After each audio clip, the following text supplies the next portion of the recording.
PM के काशी दौरे को लेकर सीएम योगी का ट्वीट। जी हां, सीएम योगी ने प्रधानमंत्री मोदी का धन्यवाद किया है ट्वीट करके, और वो ट्वीट का कंटेंट आपकी स्क्रीन पर रखेंगे। सीएम योगी ने ट्वीट करके प्रधानमंत्री के काशी दौरे के लिए उनका धन्यवाद व्यक्त किया है। आज सुबह 10:30 बजे प्रधानमंत्री मोदी काशी पहुंच रहे हैं। अपने संसदीय क्षेत्र लगभग 5 घंटे रहेंगे और मुख्यमंत्री योगी का ट्वीट इसी संदर्भ में धन्यवाद करता हुआ।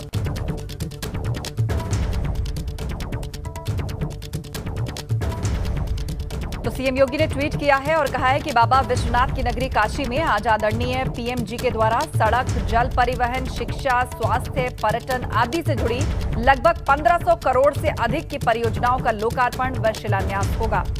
हृदय तल से आभार। उधर पर्यटन स्थलों पर भारी भीड़ के बाद गृह मंत्रालय ने निर्देश दिया है, राज्य सरकार भीड़ रोकने के लिए कार्रवाई करे। गृह मंत्रालय की तरफ से राज्य सरकार को यह कहा गया है, लापरवाही बरतने वाले अधिकारियों पर भी कार्रवाई हो। कई जगहों पर हो रहा है कोरोना प्रोटोकॉल का उल्लंघन। होम मिनिस्ट्री ने राज्य सरकार को ये चेताया है और कहा है कि लापरवाही बरतने वाले अधिकारियों पर कार्रवाई हो। जगह पर कोरोना प्रोटोकॉल का जहां उल्लंघन हो रहा है वहां पर सख्ती बरती जाए। पर्यटन स्थलों पर भारी भीड़ के बाद गृह मंत्रालय ने यह निर्देश दिया है राज्य सरकार को।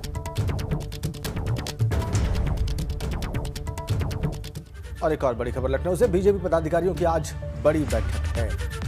16 जुलाई को प्रदेश कार्य समिति की बैठक होगी। सीएम योगी, दोनों डिप्टी सीएम भी इस बैठक में मौजूद हैं। राष्ट्रीय पदाधिकारी, प्रदेश प्रभारी और सह प्रभारी भी इस बैठक में शामिल होंगे। प्रदेश पदाधिकारी, मोर्चों के अध्यक्ष, क्षेत्रीय अध्यक्ष इस बैठक में शामिल होंगे।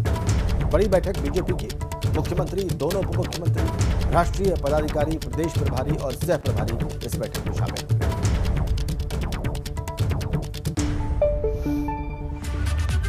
उधर आज समाजवादी पार्टी पूरे उत्तर प्रदेश में धरना प्रदर्शन करने जा रही है। अखिलेश यादव के निर्देश पर सपा कार्यकर्ता आज प्रदर्शन करने जा रहे हैं। पूरे यूपी में प्रदर्शन होगा। जिला पंचायत चुनाव में सपा ने धांधली का आरोप लगाया है और धांधली के आरोपों के बाद अब सपा ने यह हल्ला बोल करने का निर्णय लिया है। धरने प्रदर्शन को लेकर सभी जिलों में पुलिस अलर्ट पर है। अखिलेश यादव के निर्देश पर आज समाजवादी पार्टी के कार्यकर्ता तमाम जिलों में धरने प्रदर्शन करेंगे। पंचायत चुनाव में पुलिस पर आरोप लगाते हुए यह धरना प्रदर्शन आज सभी जिलों में किया जाएगा। पुलिस अलर्ट पर है सभी जिलों में।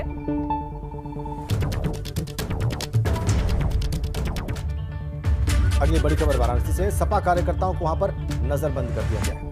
आज सपा कार्यकर्ताओं का विरोध प्रदर्शन का कार्यक्रम है। बड़ी खबर वाराणसी से, सपा कार्यकर्ताओं को नजरबंद किया गया है। सपा कार्यकर्ताओं का विरोध प्रदर्शन का कार्यक्रम है। पूरे प्रदेश में है, वाराणसी में भी है, लेकिन चूंकि वाराणसी में प्रधानमंत्री मोदी का दौरा है, इसलिए सपा कार्यकर्ताओं को एहतियातन नजरबंद कर दिया गया है। वहीं एआईएमआईएम के अध्यक्ष असदुद्दीन ओवैसी एक बार फिर यूपी दौरे पर आने वाले हैं। आज असदुद्दीन ओवैसी पश्चिमी यूपी के दौरे पर रहेंगे, जिसकी शुरुआत संभल से होगी और उसके बाद ओवैसी मुरादाबाद जाएंगे। ओवैसी पश्चिमी यूपी में चुनाव प्रचार की शुरुआत संभल से इसलिए कर रहे हैं क्योंकि पिछले विधानसभा चुनाव में ओवैसी की पार्टी का प्रत्याशी दूसरे स्थान पर था। संभल में सबसे पहले एक मजार पर वो जाएंगे और उसके बाद अपनी पार्टी दफ्तर का उद्घाटन करेंगे और वहां से मुरादाबाद के लिए रवाना हो जाएंगे। एक बार फिर से यूपी दौरे पर हैं ओवैसी। इस बार शुरुआत जो है वो संभल से करने जा रहे हैं क्योंकि पिछले विधानसभा चुनावों में एआईएमआईएम का प्रत्याशी दूसरे नंबर पर था। और यूपी से टोक्यो ओलंपिक में जाने वाले सभी 10 खिलाड़ियों से मुख्यमंत्री योगी ने वीडियो कॉन्फ्रेंसिंग के जरिए बात की। इस दौरान मुख्यमंत्री ने खिलाड़ियों का हौसला बढ़ाया। कल प्रधानमंत्री मोदी ने ओलंपिक जाने वाले खिलाड़ियों से संवाद किया था और कहा था कि उम्मीदों के बोझ में कभी न दबे। खेल में हार जीत का फैसला होता है।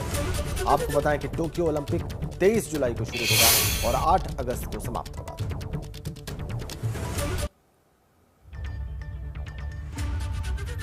तो कल मुख्यमंत्री योगी ने संवाद किया खिलाड़ियों से, खासकर उन उत्तर प्रदेश के खिलाड़ियों से जो टोक्यो ओलंपिक में हिस्सा लेने जा रहे हैं। और 13 तारीख को प्रधानमंत्री ने सभी खिलाड़ियों से संवाद किया था जो इस ओलंपिक में हिस्सा लेने जा रहे हैं। राज्य सरकार ओलंपिक में जो पदक विजेता खिलाड़ी हैं उनको और प्रतिभाग करने वाले खिलाड़ियों को भी सम्मानित करती है। खासतौर पर एकल खिलाड़ी अगर स्वर्ण पदक जीतता है तो 6 करोड़ रुपए, रजत पदक पे 4 करोड़, कांस्य पदक में 2 करोड़ और प्रतिभाग करने पर 10 लाख रुपए प्रति खिलाड़ी राज्य सरकार प्रत्येक खिलाड़ी को अपनी ओर से सहयोग करती है। उधर फिरोजाबाद में फर्जी क्राइम ब्रांच अधिकारी बनकर लूट की घटना को अंजाम दिया गया। सभी फर्जी अधिकारी महंगी गाड़ी से घूमते थे। कार पर सवार बदमाशों ने लूट की घटना को अंजाम दिया है। मैक्स लोडिंग गाड़ी से जा रहे बकरा व्यापारी से 11.25 लाख रुपए की नकदी लूटकर ये फरार हो गए। बदमाशों ने व्यापारी, उसके साथी और चालक को हथियारों के बल पर बंधक बनाया और फिर घटना को अंजाम दिया। लूट की सूचना पर एसएसपी अशोक कुमार के साथ कई थानों की पुलिस मौके पर पहुंची।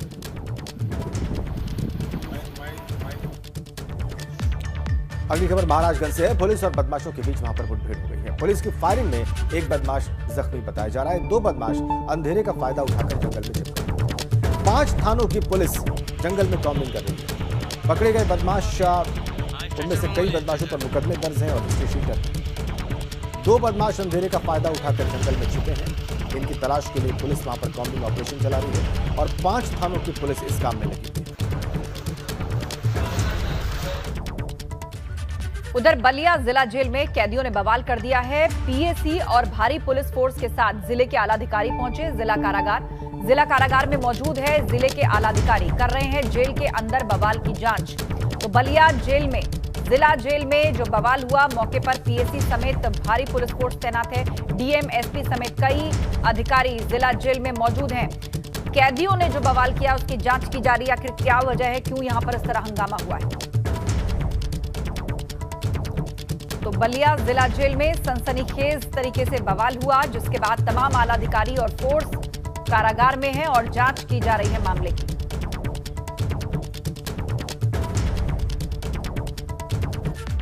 चलिए आगे बढ़ते हैं और अवध क्षेत्र की खबरें आपको सुपरफास्ट अंदाज में दिखाते हैं। चलिए शुरुआत करते हैं।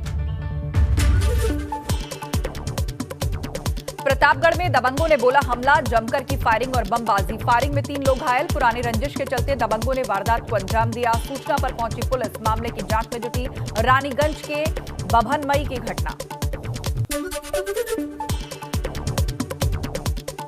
सीतापुर में उफनाई शारदा नदी के पानी ने खेतों में खड़ी फसलों को बर्बाद कर दिया। दर्जनों गांव में खेतों तक पानी जा पहुंचा। पानी बढ़ने से किसानों की चिंता गहराने लगी। करीब 400 बीघा खेत में खड़ी धान, गन्ना, मेथा आदि की फसलें बर्बाद। अमेठी में नवनिर्वाचित जिला पंचायत अध्यक्ष राजेश अग्रहरी ने जिला पंचायत कार्यालय का औचक निरीक्षण किया। निरीक्षण के दौरान कार्यालय में नहीं मिला कोई भी अधिकारी या कर्मचारी। राजेश के निरीक्षण करने का वीडियो सोशल मीडिया पर वायरल हो रहा है।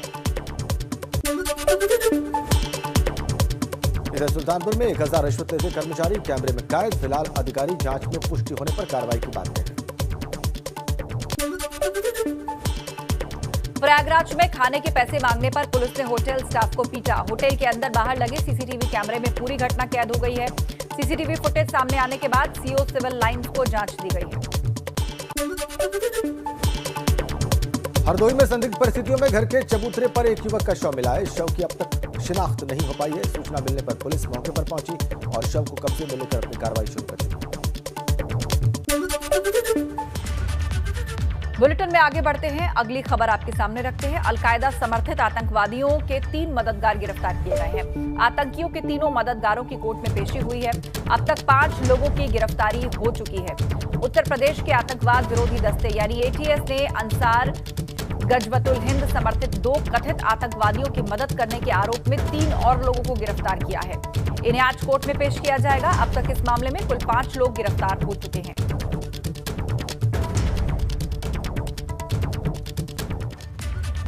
तो आतंकियों के मंसूबों को नाकाम करते हुए एटीएस ने आतंकियों के सहयोगी शकील को गिरफ्तार कर लिया है। इसके साथ मुश्तकीम और मुईद को भी गिरफ्तार किया गया है।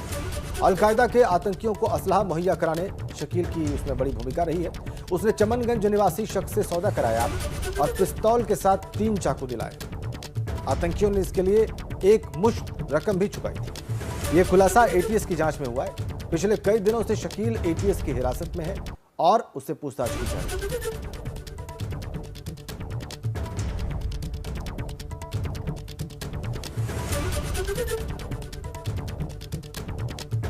तो बकरीद से पहले लखनऊ समेत 6 संवेदनशील जिलों में धमाके करने की इनकी प्लानिंग थी। पाकिस्तान और नेपाल से फोन पर इनके हैंडलर्स इनको लगातार निर्देश दे रहे थे। प्रेशर कुकर बॉम्ब बनाकर ये भीड़ भरे इलाके में धमाका करने की फिराक में थे और इनमें से 2 कमांडर लखनऊ आने वाले थे। इसी धमाकों की प्लानिंग को अंजाम देने के लिए सीरियल ब्लास्ट करने की इनकी प्लानिंग थी। 3 और आतंकियों को, संदिग्ध आतंकियों को कल गिरफ्तार किया गया। 11 जुलाई को 2 अभियुक्त गिरफ्तार किए गए थे, जिनका संबंध अल-कायदा के इंडियन सब कॉन्टिनेंट मॉड्यूल से था और जिनकी मंशा यहाँ बड़ी घटना करने की थी, जिनका नाम क्रमशः मिनाज और मिशरुद्दीन था। तो इनसे जो पुलिस ने पूछताछ की, उससे जो तथ्य प्रकाश में आए, उसके आधार पर 3 व्यक्तियों को गिरफ्तार किया गया है, जिनका नाम क्रमशः मुस्तकीम, मुईद और शकील है। ये तीनों व्यक्ति पूछताछ के लिए लाए गए और इन्होंने पूछताछ के दौरान अपने आप को इस गैंग से संबंधित होना बताया तथा इसके साथ साथ इन्होंने अपना जुर्म भी स्वीकार किया है। लखनऊ से गिरफ्तार हुए आतंकी तो सिर्फ मोहरा भर थे, क्योंकि अलकायदा के दहशतगर्दों ने जो प्लान बनाया था वो बेहद खौफनाक था। इसमें भर्ती की जा रही थी महिला फिदाइन और जिनको करना था ब्लास्ट, जिनको मचानी थी तबाही। कानपुर से जब आतंकियों के तार जुड़े तो आया एक ऐसा खौफनाक सच जिसने होश उड़ा दिए हैं, क्योंकि कानपुर की 3 महिलाएं आतंकियों के संपर्क में थीं और अल-कायदा के मंसूबों को पूरा करने को तैयार थीं।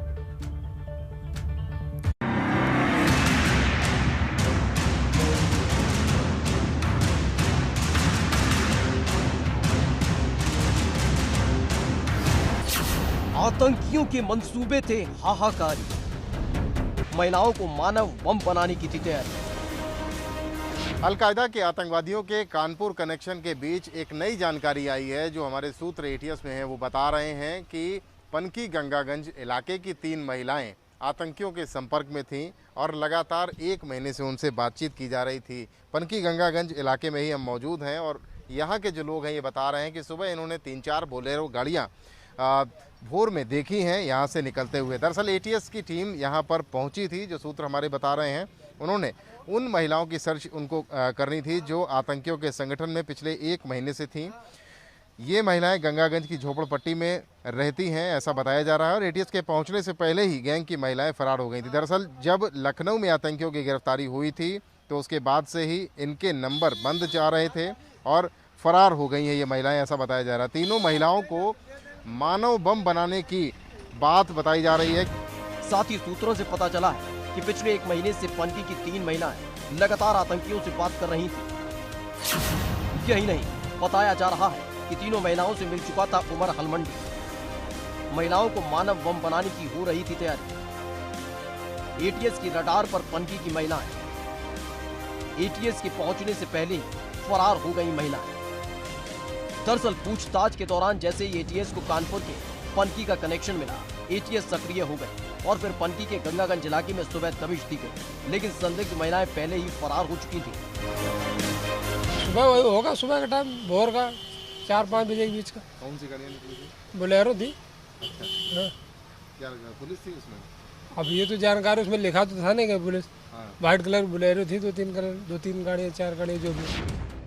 फिलहाल अब एटीएस को तलाश है उन महिलाओं की जो लगातार उमर हलमंडी के संपर्क में थी और अलकायदा के इस खौफनाक प्लान का हिस्सा बनने वाली थी। लेकिन मिनहाज और मसरुद्दीन अपने आका उमर हलमंडी के मंसूबों को पूरा करते, उससे पहले ही दोनों आतंकियों की गिरफ्तारी हो गई। लेकिन इस खुलासे ने होश उड़ा कर रख दिए हैं कि कैसे अंसार गजवातुल हिंद लगातार अपने पैर यूपी में फंसा रहा था और एक बड़ी खौफनाक प्लानिंग कर चुका था। एबीपी गंगा के लिए कानपुर से रतीश त्रिवेदी की रिपोर्ट। इधर अयोध्या में मंदिर निर्माण को लेकर समिति के अध्यक्ष नृपेंद्र मिश्र ने निर्माण प्रगति का जायजा लिया। कल पूरे दिन इस पर मंथन हुआ। इस दौरान अयोध्या में मौजूद ट्रस्ट के सदस्यों और निर्माण एजेंसी के इंजीनियर्स और आर्किटेक्ट आशीष सोमपुरा के साथ उन्होंने बैठक की। मंदिर निर्माण समिति की बैठक में क्या हुआ, ये आपको बताते हैं। ट्रस्ट के मेंबर्स और निर्माण एजेंसीज के इंजीनियर से चर्चा हुई है। समिति के अध्यक्ष नृपेंद्र मिश्र की, उन्होंने काम का ब्यौरा मांगा। राजस्थान से आने वाले पत्थरों पर भी चर्चा हुई। करीब 4.5 लाख घन पत्थरों की जरूरत है। नवंबर से पत्थरों का इस्तेमाल शुरू होगा और कल भी, क्षमा करें, आज भी मंदिर निर्माण पर मंथन जारी रहेगा। अब आपको बताते हैं कि अब तक क्या क्या हुआ है। नींव की 15 लेयर्स की कंक्रीट मटेरियल उसमें डल चुका है। अब 16 लेयर्स का, क्षमा करें, 16वीं लेयर का भी काम चल रहा है। एक लेयर कंप्रेस होने के बाद 10 इंच का होता है। 13 फुट से ज्यादा नींव की भराई भी हो चुकी है। यह काम अभी तक हो चुका है और राम मंदिर निर्माण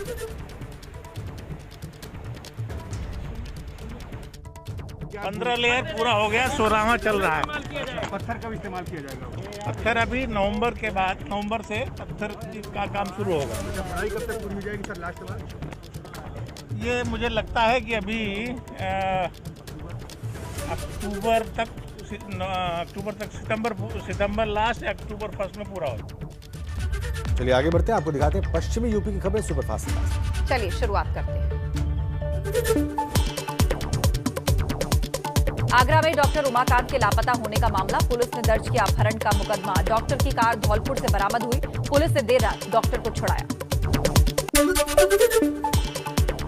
नोएडा इंटरनेशनल एयरपोर्ट से फिल्म सिटी तक का सफर और आसान करने के लिए सरकार अब पॉड टैक्सी चलाएगी, ताकि बाहर से आने वाले मुसाफिरों को कोई दिक्कत ना हो। 850 करोड़ रुपए का बजट इसके लिए पास किया। गाजियाबाद नगर निगम के विकास कार्यों की बारिश में पोल खुल गई। नगर निगम द्वारा हाल ही में हरसाव गांव के सामने बनाया गया नाले की जो दीवार थी वो बह गई। नाला बहने की पूरी तस्वीर सामने के एक सीसीटीवी में कैद हो गई। मेरठ में कम पेट्रोल का विरोध करना युवक को भारी पड़ गया। घास होने के बाद पेट्रोल पंप कर्मचारियों ने युवक के साथ मारपीट की। पेट्रोल पंप कर्मचारियों की गुंडई का वीडियो वायरल हो गया है। किठौर थाना इलाके के एचपी पेट्रोल पंप का ये सारा मामला है।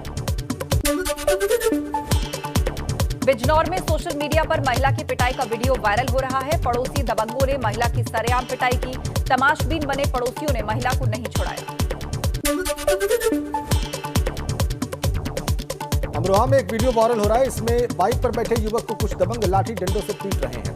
वीडियो वायरल होते ही पुलिस ने दबंग युवकों के खिलाफ मुकदमा दर्ज कर लिया।